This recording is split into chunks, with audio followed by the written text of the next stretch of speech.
Mrs. Lana? Oh my goodness. Can you believe what I just discovered?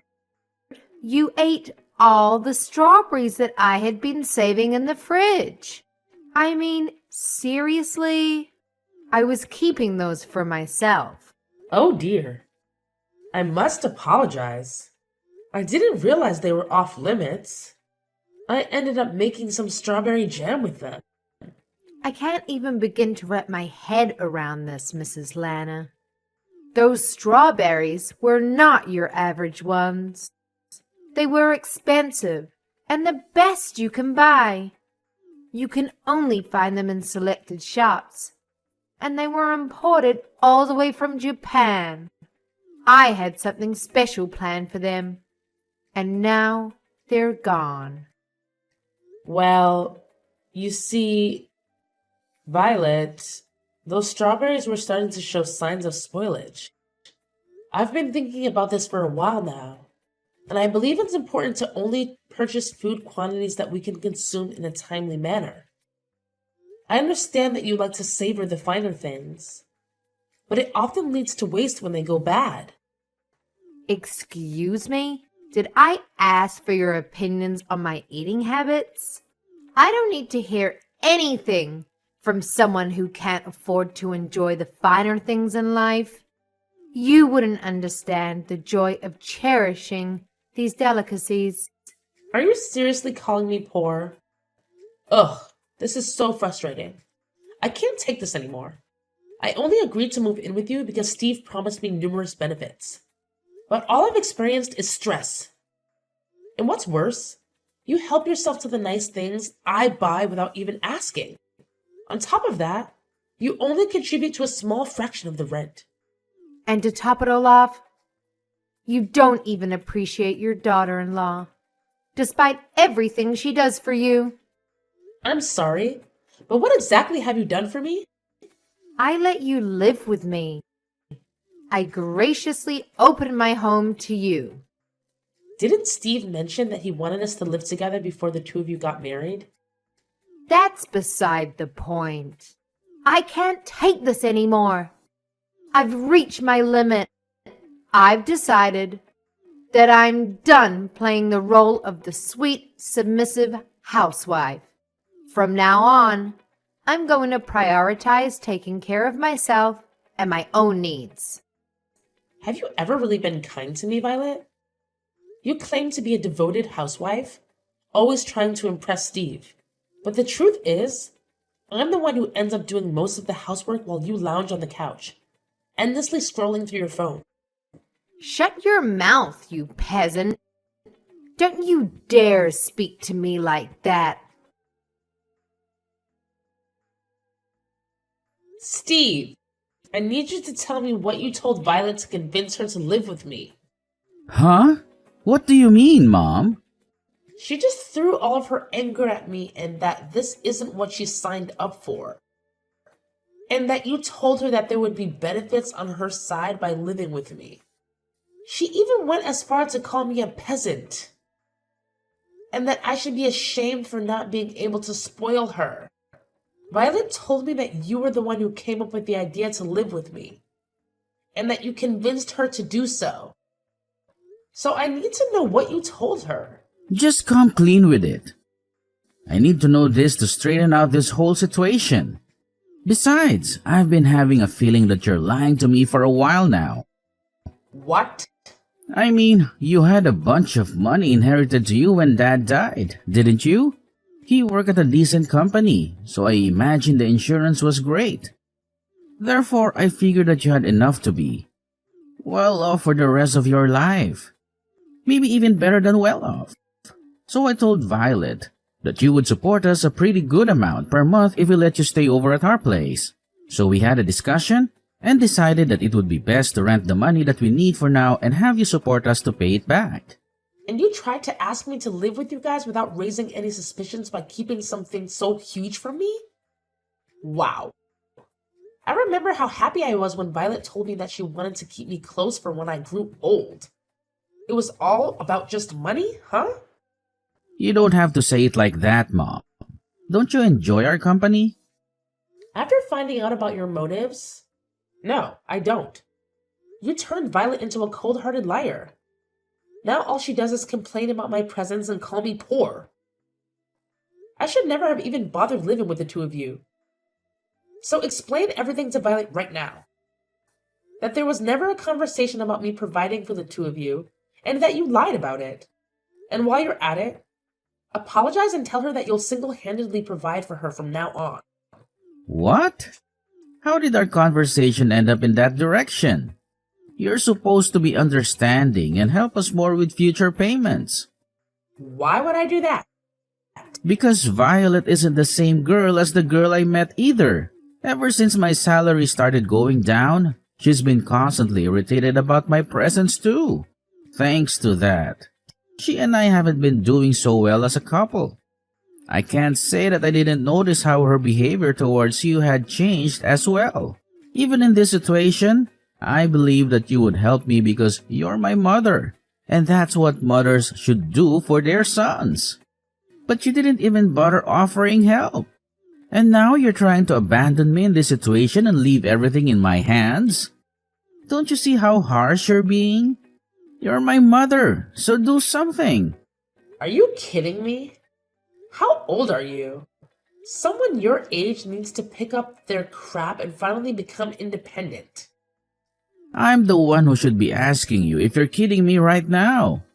What kind of mother behaves like that to her son? If you're going to be so cold, then fine. I see how it is. I could kick you out of the house as soon as I want. You are going to kick me out? Even though you're the one who suggested that I live with you in the first place? If that happens, you're going to be in big trouble, aren't you? You sold our house and all of the land that you owned before moving in with us. You have nowhere to go back to, right? You don't want to become homeless at that age, do you?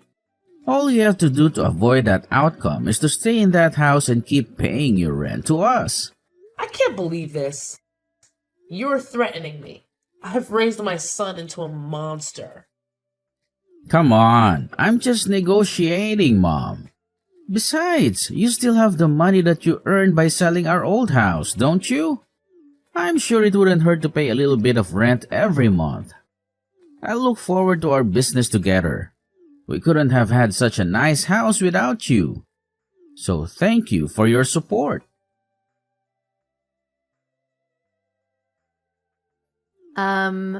When are you going to pay rent for this month? Steve told me that you would be paying $3,000 for rent every month. Why have you still not paid us? What? $3,000? What kind of joke is that? Are you telling me that Steve lied to me again? Why does he always lie? To get out of trouble? He knows that he's going to get caught. Never mind. Then I'll just tell you myself. Steve and I will be asking for $3,000 each month for rent from now on. Are we clear? You can manage to do that, right? No, I can't. I already pay an amount that will pay well over my expenses in a month. And now you're asking for $3,000 a month? I'm only paying the same amount that I used to. $1,000 for each month is enough. I guess this means our negotiation has failed. I'll pack up your things and leave them outside. Best to gather your things and leave. Please. What? This is your last chance to change your mind. If you oblige to pay $3,000 every month, then we'll let this incident slide. I won't throw you or your things out. So what's it gonna be? Are you going to pay the $3,000 each month as rent? Or are you going to be homeless and spend your nights on a bench in a park? Feel free to make the choices that fit your preference. I can't believe you.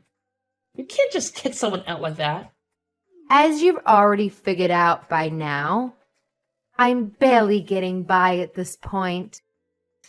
Thanks to your dumb little son, who couldn't manage to keep his job. We don't have the option to keep another mouth to feed for free. You don't keep me around for free. I pay my part of the expenses. And you say that you don't have the option? But I don't see you getting a job either. Stop arguing with me. My job is to take care of the house. I'm not going to go out and work like a peasant, so you need to pay rent and be accountable for that. How does that make any sense? But you choose to ignore our needs and neglect your part in supporting us. Have you used up all of the money that you had from selling your house already? It's my money, and I get to use it however I want. How selfish can you be? You use all of your money for yourself while your son and daughter-in-law are struggling to get by? I can't imagine how easy it must be to rely on someone else to live while not making any contributions whatsoever. But that ends now. If you can't pay your rent, then get out of my house this instant. So that's all I was to you, huh? You never cared about me. You just wanted to use me as an ATM. Well, then, I'm glad to leave. Shut up, you poor old hag. I mean, what else did you expect from us? The only good that you do is pay us. So I think it's fair that we only see you as an ATM. You're not worth the space in our house. You need to leave and never show up ever again. There's literally no point in letting you live with us, you parasite. I guess I'll move into the luxury nursery home with a built-in country club in the town next door. Seriously? I guess he got his habit of lying from you. I'm being serious. And where on earth do you think you're going to get the money for that? I have every single cent that I need to afford it. I currently have $2 million worth of assets. So you can probably do the math that I have enough to spend a lifetime in a nice place like that. 2 million? How? I think I'll get going now. I promised my friend that we would go somewhere to have tea together. So I'll go do that. As a matter of fact, I'll stay at a friend's house tonight. So please leave my things at your front door. I'll be moving into my dream environment after that, so you won't have to see me ever again. I can't tell if you're joking. You're kidding about the $2 million, right? Even if your husband passed away and left an inheritance, $2 million is unrealistic. Oh, it's not my husband's. I made it myself when I was younger. What? Yes, I bought some real estate with the money that my husband left behind. So I have $5 million if you include that. I hit the jackpot with the apartment I bought and started renting out. You have $5 million. How? Because I plan ahead and save up money before I make financial decisions. Unlike your dumb little husband. This whole situation doesn't make any sense. Even your son hasn't told me anything about money like that. I'm sure he'd be aware if you had assets like that. I've actually never mentioned it to him before. I sold the company that I was running at the time, as soon as he was born. So you sold your company? You're trying to tell me that you were a business owner? Yes, that's exactly what I'm trying to tell you. I was a big risk taker when I was younger. I started lots of businesses and most of them failed. But one of them really took off, and it expanded to a pretty good scale. I can't believe this. I married my husband right after that, though. So I ended up selling the company for a pretty good dime. I found it more important to marry and devote myself to the love of my life. Therefore, I sacrificed the potential of becoming a billionaire to pursue it. How could you sell your company for a reason like that? Are you stupid? Do you think so? Because through my eyes, it seems like you and I are doing the exact same things. Quitting our jobs to become housewives. I just wanted to support my husband with everything I had. So I did exactly that. He was very kind, but he had trouble balancing his tasks. So I had to step in all the time. And I enjoyed it a lot. The money that I got was just a bonus. And that's how you got $2 million. Exactly. So that's probably why Steve never mentioned it to you. He simply only knew me as a housewife.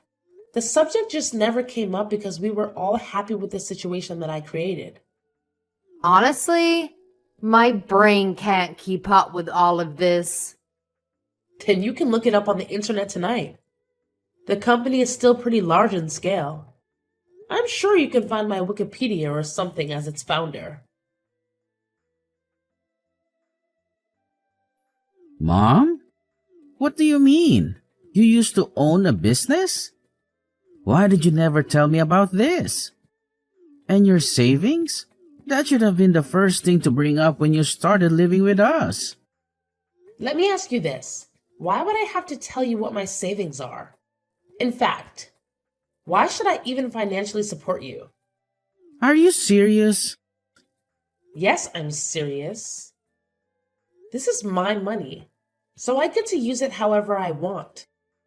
Is there some type of law that obligates me to help you out because I'm your mother?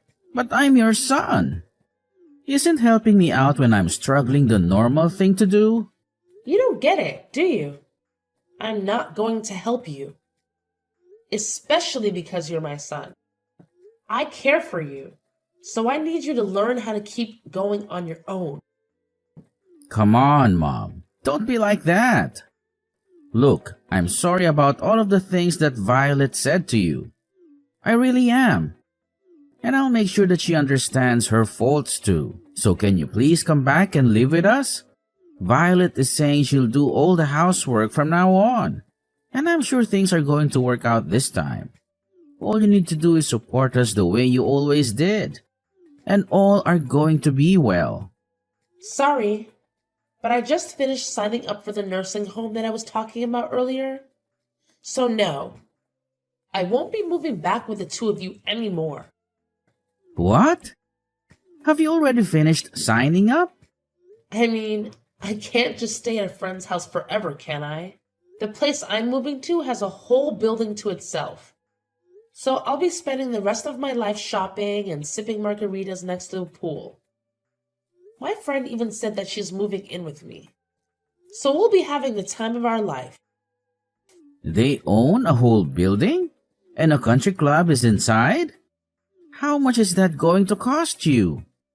You could have so much money living with us instead. I'd rather use everything I have on myself than let you two parasites steal from me. I hope you and Violet live happily alongside each other.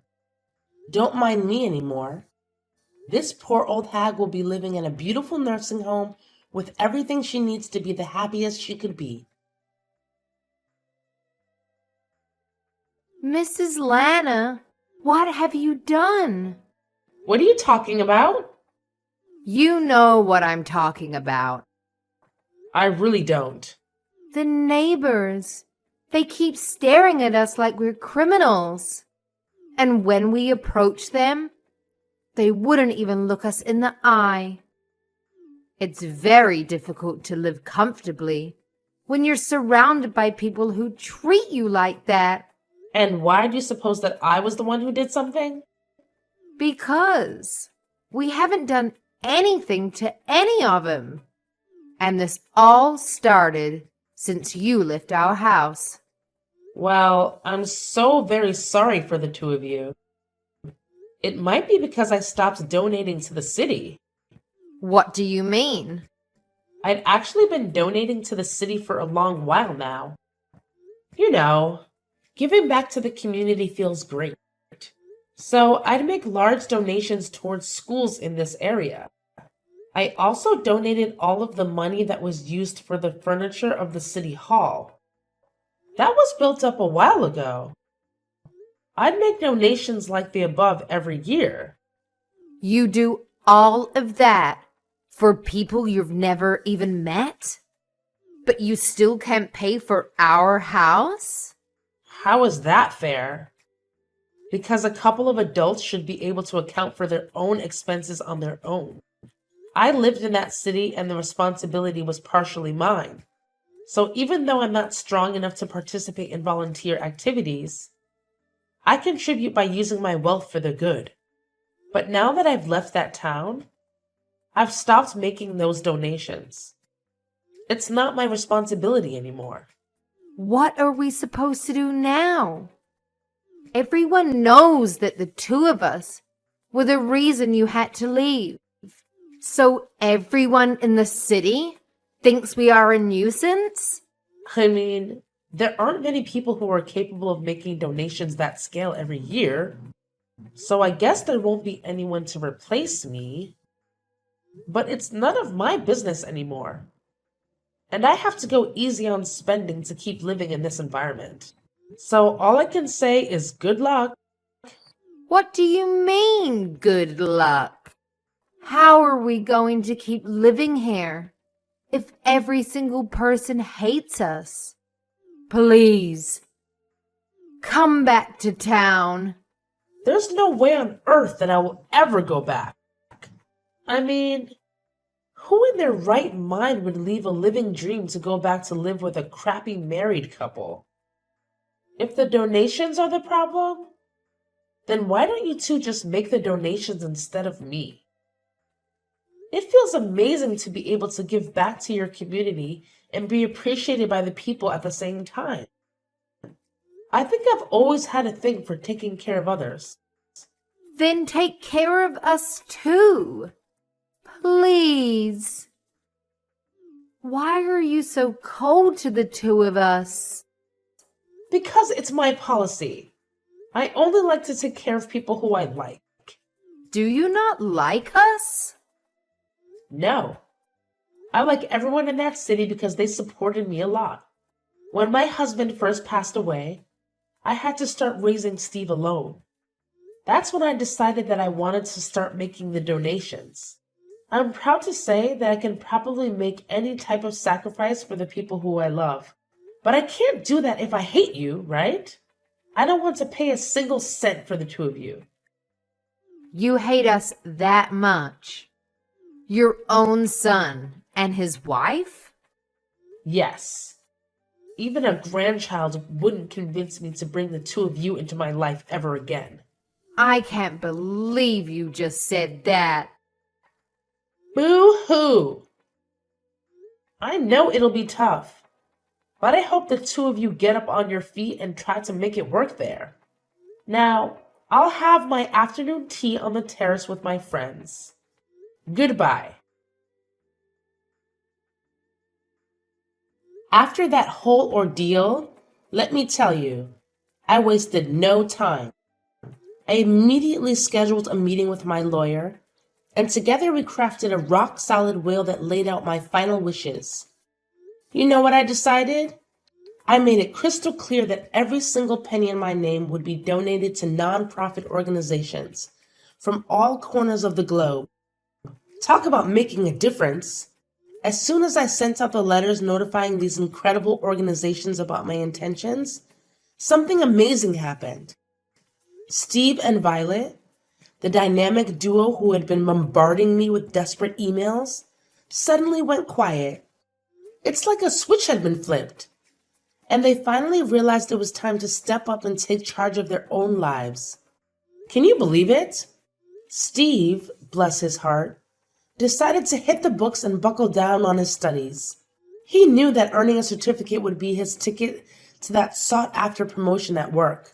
I have to give credit where credit's due. He really put in the effort to better himself.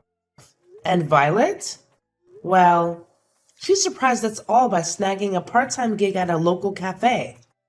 That's right. She's finally out there hustling and bringing in some extra dough.